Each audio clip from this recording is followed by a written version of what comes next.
আমাদের বাড়ি ঢুকতে দেয় না, আমাদের বাড়িতে করতে চায়, আমাদের এলাকা থেকে উচ্ছেদ করতে চায়। নোয়াখালীর বেগমগঞ্জ উপজেলার কুতুবপুর ইউনিয়নে বন্টনহীন ওয়ারিশ সম্পত্তিকে কেন্দ্র করে দীর্ঘদিনের বিরোধ নতুন করে চরম আকার ধারণ করেছে। ভুক্তভোগী পরিবারের অভিযোগ, সম্পত্তি বিরোধ নিয়ে সংবাদ প্রকাশের পরই প্রতিপক্ষ আরও ক্ষিপ্ত হয়ে তাদের বসতঘর ভাঙচুর, মূল্যবান মালামাল লুট এবং বাড়িতে যাতায়াতের একমাত্র রাস্তা ইটের দেয়াল তুলে বন্ধ করে দিয়েছে। এতে পরিবারটি কার্যত অবরুদ্ধ জীবনযাপন করছে। ভুক্তভোগী পরিবার জানায়, মৃত মনিরুদ্দিনের 3 ছেলের ওয়ারিশদের মধ্যে এখনও সম্পত্তির বন্টননামা সম্পন্ন হয়নি। এই সুযোগে দীর্ঘদিন ধরে বিরোধ চলে আসছে। গত 12 জুন বিষয়টি গণমাধ্যমে প্রকাশিত হওয়ার পর মোকন আলী ও হামিদ আলীর পরিবারের লোকজন হাকিম আলীর ছেলে আলী মিয়ার পরিবারের ওপর ক্ষিপ্ত হয়ে ওঠেন বলে অভিযোগ করা হয়েছে। অভিযোগে বলা হয়, প্রতিপক্ষ আলী মিয়ার পরিবারের বসতঘর ভেঙে ঘরের আসবাবপত্র ও মূল্যবান জিনিসপত্র নিয়ে যায়। এ সময় আলী মিয়ার বড় ছেলে বাধা দিলে তাকে প্রাণনাশের হুমকি দেওয়া হয়। শুধু তাই নয়, পরিবারের চলাচলের একমাত্র রাস্তা ইটের দেয়াল তুলে বন্ধ করে দেওয়ায় তারা বর্তমানে নিজ বাড়িতে স্বাভাবিকভাবে যাতায়াত করতে পারছেন না। এর আগে গত 9 জুন দুপুরে জমির খরিদ্দার নূর আলম, নূরনবী ও ফারুক 20 থেকে 30 জন লোক নিয়ে বাড়িতে এসে ভয়ভীতি ও হুমকি দেন বলেও অভিযোগ রয়েছে। এ সময় আলী মিয়ার বড় ছেলে বসির মিয়ার ঘরের দরজাও ভেঙে ফেলা হয় বলে দাবি করেন স্বজনরা। ভুক্তভোগী পরিবারের আরও অভিযোগ, হানিফের নেতৃত্বে নূর আলম, নূরনবী ও ফারুক এসব কর্মকাণ্ড পরিচালনা করছেন। এছাড়া প্রায় 10 বছর আগে হামিদ আলীর ছেলে নুরুল ইসলাম বাচ্চু দলবল নিয়ে তাদের বাড়ির প্রবেশপথ সংলগ্ন জায়গা জোরপূর্বক দখল করে একটি দোকান নির্মাণ করেন বলেও দাবি করা হয়েছে। এ ঘটনায় ভুক্তভোগী পরিবার তাদের জানমাল ও বসতভিটার নিরাপত্তা নিয়ে চরম উদ্বেগ প্রকাশ করেছেন। তারা প্রশাসনের জরুরি হস্তক্ষেপ, সুষ্ঠু তদন্ত, চলাচলের রাস্তা উন্মুক্ত করা এবং দখল ও ভাঙচুরের সঙ্গে জড়িতদের বিরুদ্ধে আইনানুগ ব্যবস্থা গ্রহণের দাবি জানিয়েছেন। এরা কারো কথা মানে না। এলাকার সালিশ দরবার এরা আছে, মনে করেন মান্যগণ্য লোক আছে, ওনারা সবাই নিষেধ করছে। এগো গদ্দুয়ের কেন আটকেছে, কেন ভাঙছ?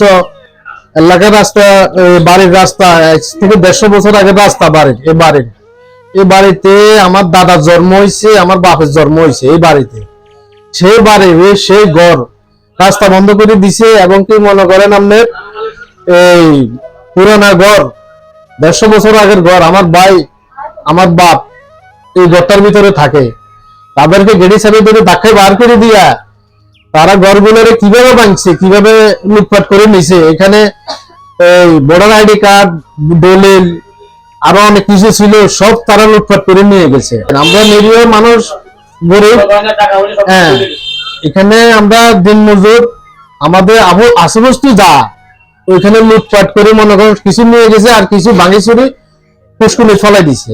ভাঙচুর যখন চলে তখন মনে আমার ফোন দিছে যে এমনি ব্যাপার, পদ্ম তো সব ভাঙিয়ে লেতে আছে। তখন মনে আমি ওখানে গেছি। হাতিয়া উপজেলার যারা ভাঙতেছে নবী, নূর আলম, ওরা মনে আমাদের লোকজন নিয়ে আসি সরকারের ভাঙচুর করতে। তখন মনে আমি বাড়িতে গেছি। আমি বাড়িতে যা বললাম কি, নবী তোরা গদ্দুয়ার ভাঙিস না, আমি তো একাই, গদ্দুয়ার ভাঙিস না, এই তোরা আমাকে তো 2টা দিন সময় দে, আমরা দেখি কি করা যায়। না তোর মারধর করুম, এটা করুম, মানে আমি একা এখানে কি করুম? তারপর আমি মনে হয় ওখান থেকে বাড়ি চলে আসি। হামলা করছে এরা, এসে ঘর ভাঙছে, ঘর ভাঙতেছে, ওদেরকে না করা হয়েছে। তারপরে ওরা শুনে না, ওরা ভাঙছে। আরো বলছে যে আপনারা এগুলি নেন, মহিলারা তো ছিল, বলছে যে আপনারা এগুলি যদি নেন তাহলে নেন, না নিলে আমরা পুকুরে ফেলা দিব। বলছে যে সব পুকুরে ফেলা দিব, অনেক কিছু পুকুরে ফেলা দিচ্ছে। এগুলি এদিকে ছিটাছিটি করে ফেলা দিচ্ছে। নবী, নূর আলম, ফারুক করা আর কি। আমরা এখন বাসা বাড়িতে থাকি, তো টয়লেটও নাই, রাস্তাও নাই, কিছুই নেই, বাদুয়ার ভাঙ্গা ফেলাছে। জি, সেই জন্য সবাই বাসা বাড়িতে থাকে। ফারুক, নবী, নূর আলম, হানিফ, মিয়া, এরা সবাই, আবার জসিম, এরা সবাই মিলি উত্তেজিত হয়ে আমাদের রাস্তা বন্ধ করে দিয়েছে। আমাদের ঘরদুয়ার দেখেন, আপনারা যাই দেখেন, আমাদের ঘরদুয়ারে সব ভাঙে চুরে নিয়ে গেছে। এবং আমাদের ঘর থেকে বাড়ানো দিন এরকম কোনো ধারণা আমাদের নেই। আমরা এখন সবাই বাড়ির বাইরে, আমাদের বাড়ি ঢুকতে দেয় না, আমাদের বাড়িতে করতে চায়, আমাদের এলাকা থেকে উচ্ছেদ করতে চায়। এরা সবাই আমাদের জায়গা সম্পদ গুলা লুটপাট করে নিয়ে গেছে। এখন আমাদের যে বসত বাড়িটা এইটাও ওরা লুপে করে নিয়ে গেছে। রাস্তা বন্ধ করছে, আমাদের মানে মাইকিং করা যাবে এটার লাই, আমাদের মাইকিং করা যাবে, আমার সম্মত আছে বাইরে আর সম্মত বিলে করি আমার এই উচ্চচিত হওয়া সব জায়গায় হয়ে গেছে বেচারা। আমাদের 2 জায়গায় সম্মত বসা, 7 জায়গায় 6 জায়গায় 2 জায়গায় আমি বিক্রি করছি এক জনের আছে,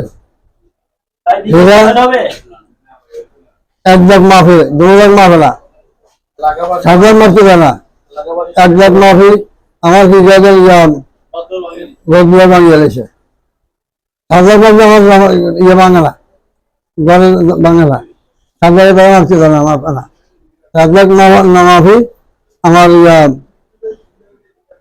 1 জায়গায় জগা বেরিয়ে নাই আমার গদুয়া ভাঙিয়ে গেছে। আমি সুস্থ বিচার চাই।